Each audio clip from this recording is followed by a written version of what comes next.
ಮಂಡ್ಯ ವಿಧಾನಸಭಾ ಕ್ಷೇತ್ರ ಕಳೆದ 20 ವರ್ಷಗಳ ಹಿಂದೆ ಹೇಗಿತ್ತು, ಇವತ್ತು ಹೇಗಿದೆ ಅನ್ನುವಂಥದ್ದನ್ನು ನಾವು ನೀವು ಹಾಗೂ ಇಡೀ ಸಾರ್ವಜನಿಕ ವಲಯಕ್ಕೆ ಗೊತ್ತಿರುವಂಥ ಸತ್ಯ. ಅದನ್ನು ಮಂಡ್ಯ ನಗರದ ರಸ್ತೆಗಳಾಗ್ಬೋದು, ವಿದ್ಯುತ್ ಶಕ್ತಿ ಆಗ್ಬೋದು, ಎಲ್ಲ ನಿಟ್ಟಿನಲ್ಲೂ ಕೂಡ ನಮ್ಮ ಕ್ರಿಯಾಶೀಲ ಶಾಸಕರು ರವಿಕುಮಾರ್ ಅವರ ಆಯ್ಕೆಯಾದ ನಂತರ ಇಡೀ ಮಂಡ್ಯ ವಿಧಾನಸಭಾ ಕ್ಷೇತ್ರ ಒಂದು ಮಾದರಿ ಕ್ಷೇತ್ರವಾಗಿ ಪರಿವರ್ತನೆಗೊಳ್ತಾ ಇದೆ.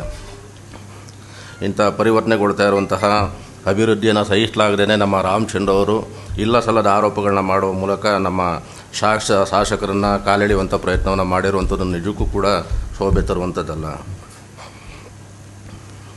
ಮಂಡ್ಯ ಕ್ಷೇತ್ರಕ್ಕೆ 100 ಕೋಟಿ ರೂಗಳ ಅನುದಾನವನ್ನು ತಂದು ಕೆಲಸ ಮಾಡ್ತಾ ಇರೋದನ್ನು ಸಹಿಸಲಾಗದೇ ಇಂಥ ಆರೋಪಗಳನ್ನ ಮಾಡುವ ಮೊದಲು ಅವರದೇ ಪಕ್ಷದ ಕುಮಾರಸ್ವಾಮಿ ಅವರು ದೊಡ್ಡ ಹುದ್ದೆನಲ್ಲಿದ್ದಾರೆ. ಅಂಥ ನಾಯಕರನ್ನು ಹಿಡ್ಕೊಂಡು ಮಂಡ್ಯ ಕ್ಷೇತ್ರವನ್ನು ಮತ್ತಷ್ಟು ಅಭಿವೃದ್ಧಿ ಕೆಲಸವನ್ನು ಮಾಡೋ ನಿಟ್ಟಿನಲ್ಲಿ ಕೆಲಸ ಮಾಡೋದನ್ನು ಕಲಿಯುವಂಥ ಪ್ರಯತ್ನವನ್ನು ಮಾಡಬೇಕು ಅಂತೇಳಿ ತಮ್ಮ ಮೂಲಕ ಅವರಿಗೆ ಒತ್ತಾಯವನ್ನು ಮಾಡೋದಕ್ಕೆ ಬಯಸ್ತೇನೆ. ಕರ್ನಾಟಕ ನ್ಯೂಸ್ ಡಿಜಿಟಲ್ ಚಾನಲನ್ನು ಈಗಲೇ ಸಬ್ಸ್ಕ್ರೈಬ್ ಮಾಡಿ. ಧನ್ಯವಾದಗಳು.